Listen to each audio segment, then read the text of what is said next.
Madame la maire, mes chers collègues, réduire les déchets, valoriser les déchets ménagers et préserver les matières premières, c'est un cycle vertueux que nous souhaitons tous voir mis en œuvre à Paris. Ce cycle commence par le tri des déchets. Tout commence par le geste. C'est le premier geste qui compte.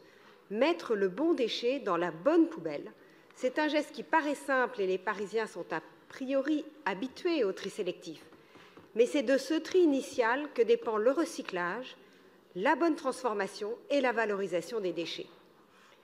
Mais savoir pratiquer le tri sélectif au quotidien et mettre le bon déchet dans la bonne poubelle n'est pas si facile et il faut du temps et de la patience pour y arriver rapidement en un clin d'œil.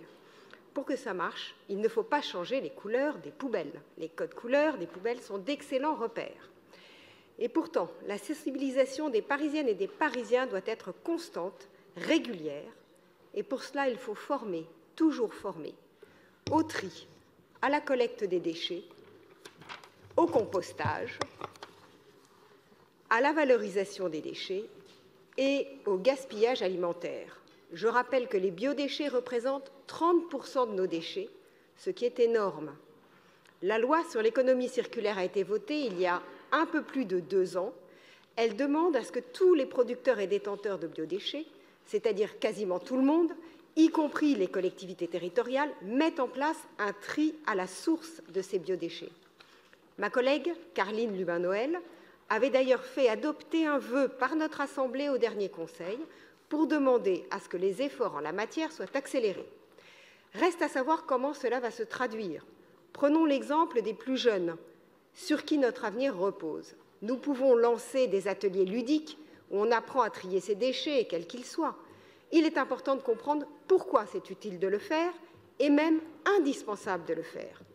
Les scolaires peuvent être accueillis au SICTOM, je le rappelle, et les associations subventionnées pourraient organiser des visites qui seraient parfaitement adaptées et instructives. Comprendre la vie d'un déchet dans la poubelle, où il est jeté, jusqu'à la fin de sa vie et sa transformation en compost, toutes ces étapes sont importantes. Avant le premier geste, le commencement, c'est la lutte contre le gaspillage alimentaire. Si nous proposons des actions en la matière aussi, les deux thématiques sont liées. 2 associations le proposent clairement dans leur programme, dans la DPE 19. Ces associations sont les 1001 Habitats, qui bénéficient de la plus basse subvention de cette délibération, et les Fourmis qui jardinent.